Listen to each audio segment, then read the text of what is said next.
Bahkan segala kain dia cerita dari peluh dan harapan. Kain di luarnya mengendi dalam, jadi bagianmu dalam setiap langkah.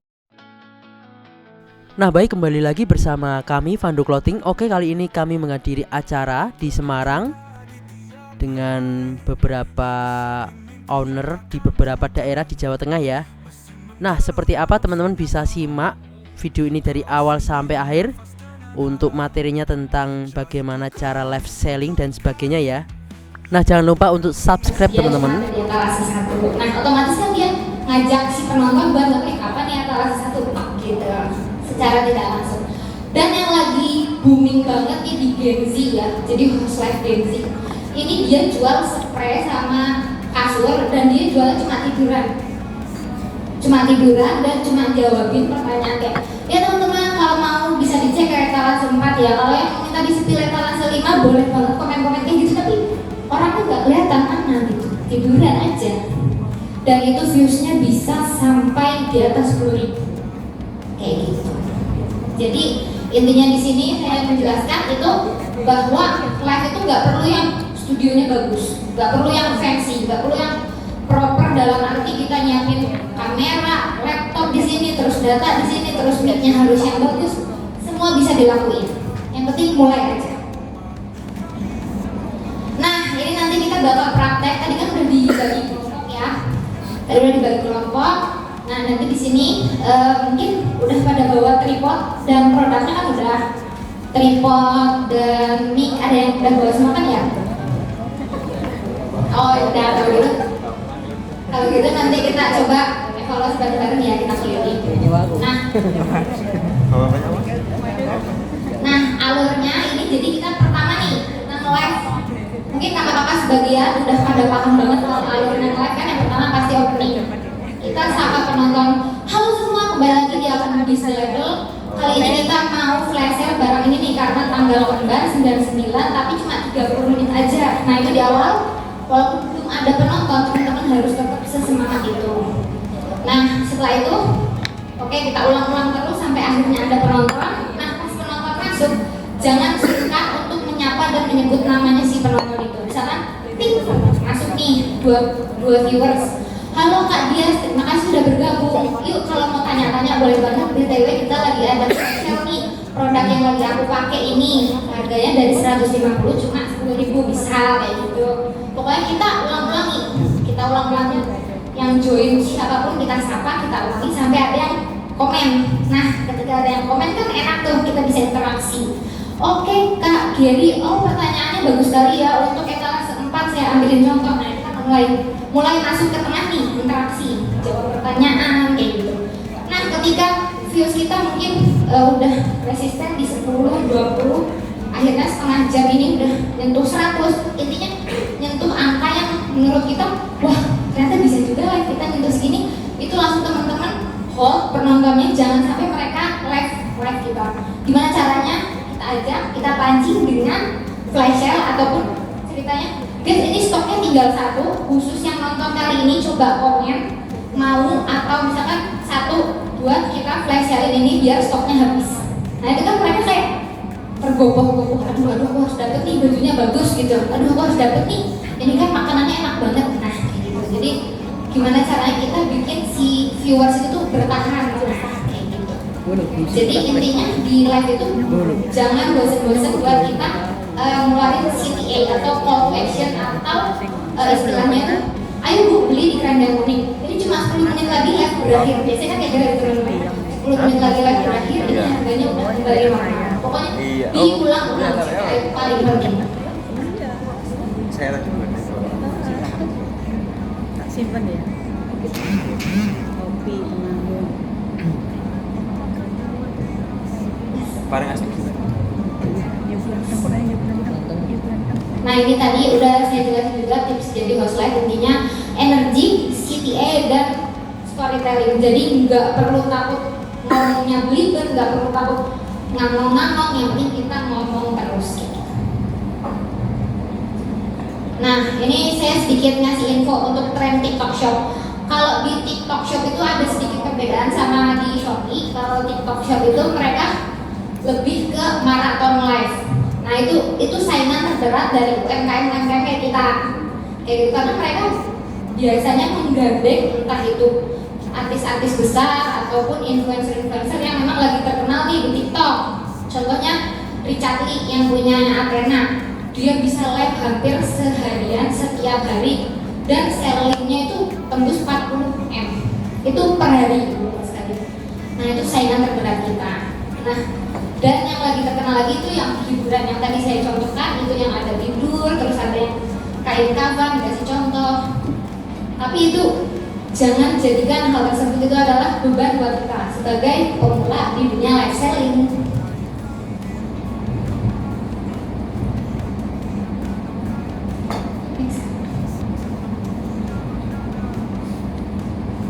Nah kalau yang ini yang tren di Shopee Live. Bedanya kalau Shopee Live itu tadi yang seperti yang saya infokan bahwa lebih tertarget. Jadi ketika misalnya kita searching kerudung pasmina, pasti yang muncul live-nya yang sedang berjualan kerudung pasmina itu. Jadi lebih tertarget dan lebih mudah untuk dijangkau sama si user. Dan kategori terfavorit masih fashion dan beauty kayak gitu. Dan kalau Shopee itu enaknya mereka ngasih subsidi untuk kita para seller, khususnya di tanggal-tanggal kembar dan tanggal-tanggal gajian gitu. Jadi kita bisa manfaatin itu event itu. Misal kemarin tanggal 99 itu kita bisa dikasih subsidi yang biasanya cuma live itu gratis ongkir sama potongan 10%. Kita bisa ngeklaim diskon up to 50% terus cashback berupa koin Shopee kayak gitu. Jadi harus dimanfaatkan.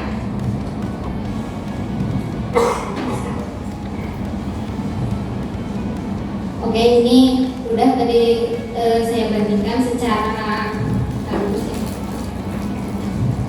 Nah, nanti setelah teman-teman live nih, misalkan hari ini udah selesai live, teman-teman masukin di database-nya teman-teman itu terkait viewers, engagement, add to chart atau berapa orang yang masukin ke keranjang, terus durasi para customer menonton live kita, dan GMV atau sales value. Nah, di sini penting semuanya teman-teman. Kenapa? Jadi kita bisa evaluasi. Misal jumlah penontonnya masih antara 5-10, turun lagi 5-10, turun lagi 5-10. Itu kenapa ya? Dari kita kenapa? Mungkin cara teknik berbicaranya atau live-nya membosankan, kayak gitu kan itu bisa kita kerucutkan jadi poin-poin penting buat evaluasi di live selanjutnya. Terus kayak add to chart nih. Add to chartnya banyak nih, jadi yang udah nonton nih banyak banget yang masukin ke keranjang tapi kok pada nggak check out gitu kan. Apa nih yang salah, produknya kah atau harganya terlalu tinggi? Jadi kan kita bisa menganalisa pasar lagi nih, kira-kira oh apa baju saya terlalu mahal ya untuk bentukannya seperti ini, coba kita evaluasi lagi gitu. Dan durasi menonton.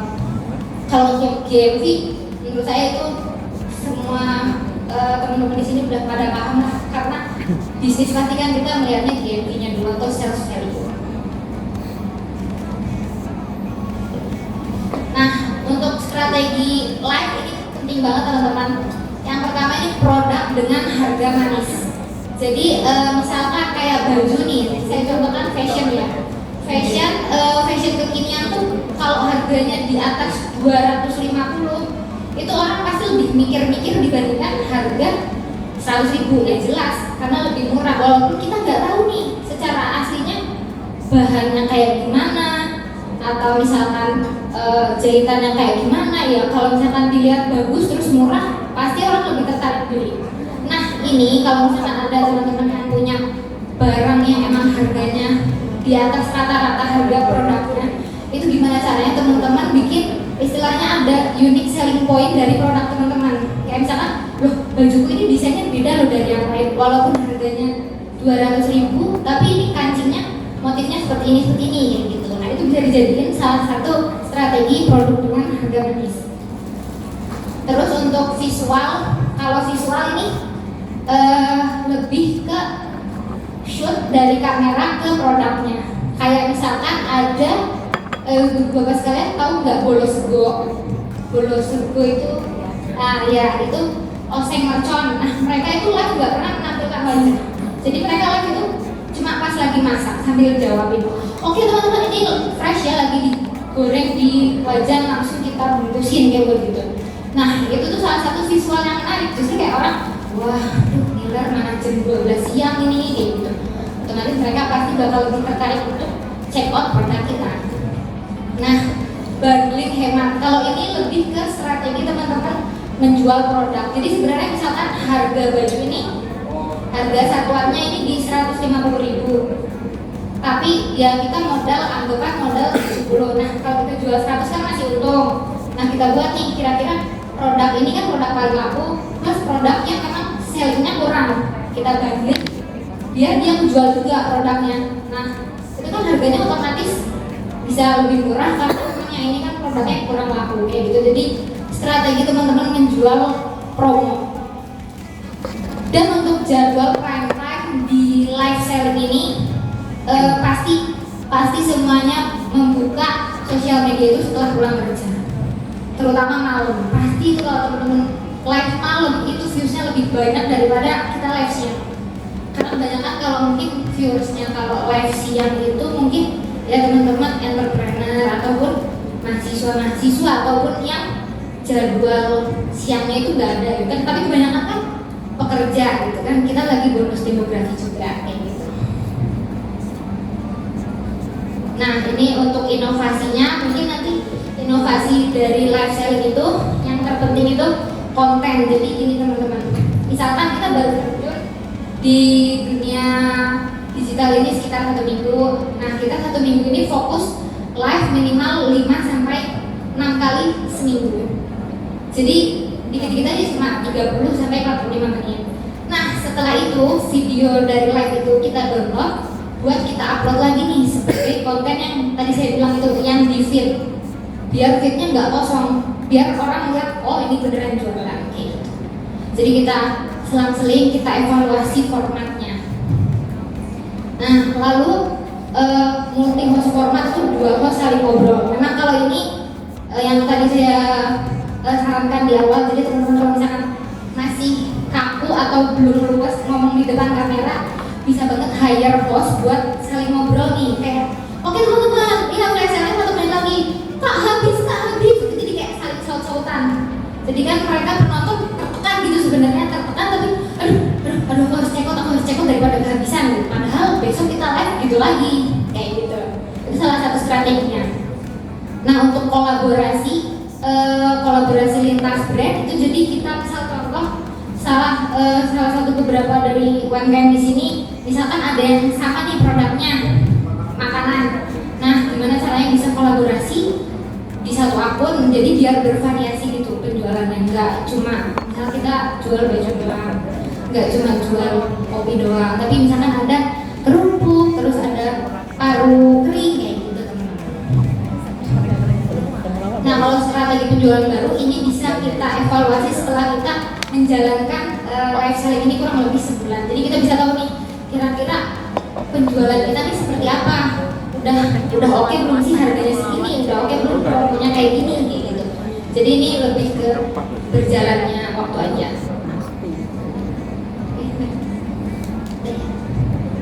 Nah jadi kesimpulannya di sini tuh live selling itu bukan sekedar menjual produk, tapi gimana kita tuh memberikan kreativitas, interaksi, dan gimana caranya mereka mau ngeklik produk kita sampai beli gitu. Jadi nggak perlu yang namanya terus-terusan, ayo ibu dibeli nih aquanya nih, tinggal 1 nih teman-teman, yuk dibeli yuk, tinggal 1.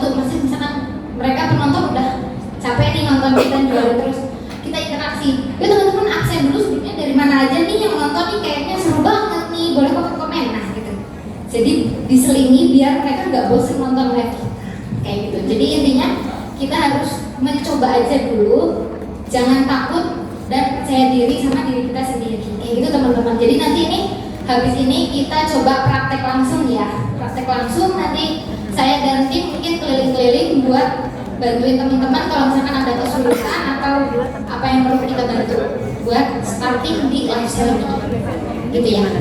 Dari si TikToknya itu mereka baca oh ini video ini akan dipromosikan nanti ketika jam 3, otomatis itu pasti muncul di FYP orang-orang. Dan ketika muncul, biasanya kita ketika ada yang akun-akun gede nih misalnya biar skincare kan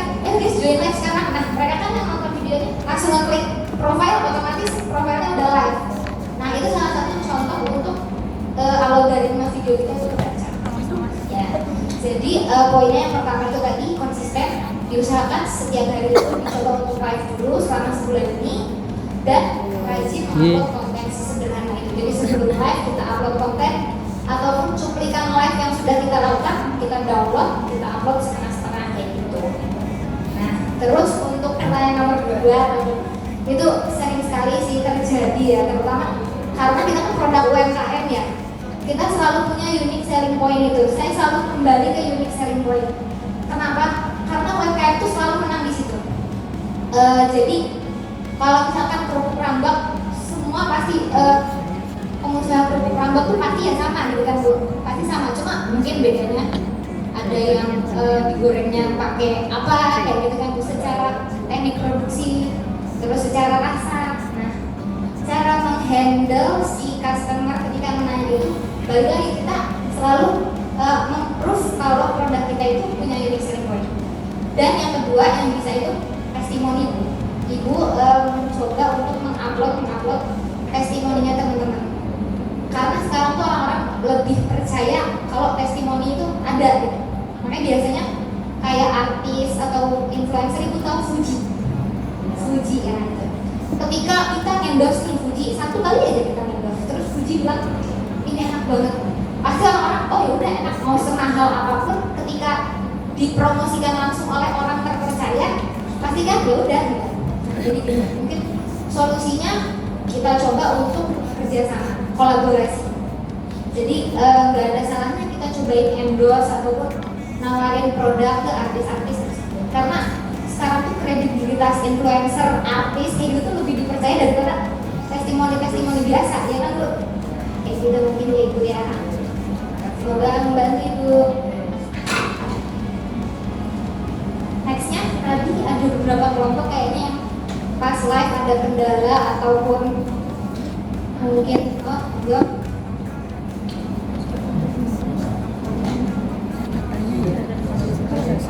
Assalamualaikum warahmatullahi wabarakatuh. Gitu ya. Saya ini dari Produk Kopi Puna dan yang menanyakan bagaimana sih Pak kita membangun kepercayaan dan kredibilitas dengan konsumen saat kita live streaming.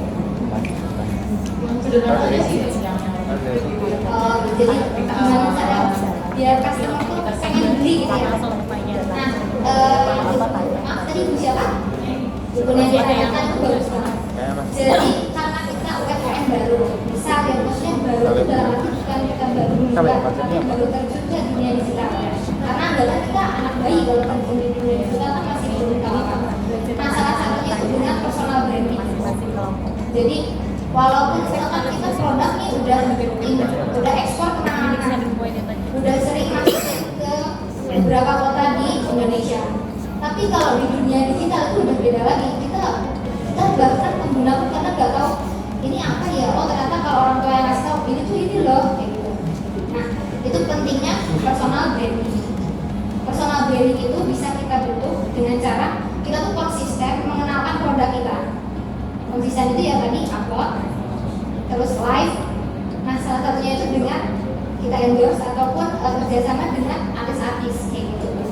Itu personal branding. Jadi orang tuh tahu kayak, oh ini nih kopi yang sering diminum sama Chico Jericho tuh kopi ini loh. Nah, itu salah satu personal branding dari brandnya sendiri atau kita sebenarnya brand awareness. Jadi kalau kamu pengen beli kopi yang diminum Chico Jericho, oh ini loh, nanti orang-orang udah tahu. Nah, jadi intinya itu harus terbuka dengan yang namanya kolaborasi.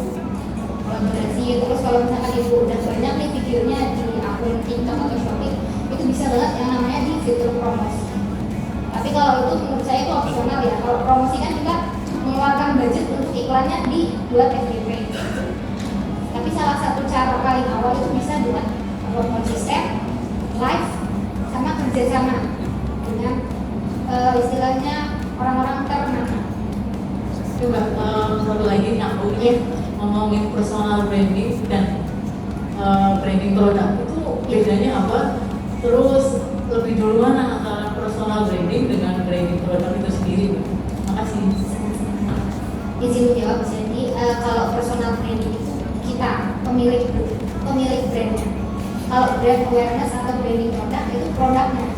itu sebenarnya sama, cuma tahapannya memang bisa digabung. Jadi contoh kayak kain kafani tadi, itu kita lebih mengenal si sellernya daripada produknya sendiri. Nah, tapi ketika kita udah mengenal si sellernya, otomatis produk itu bisa kita bawa untuk nge-branding diri kita.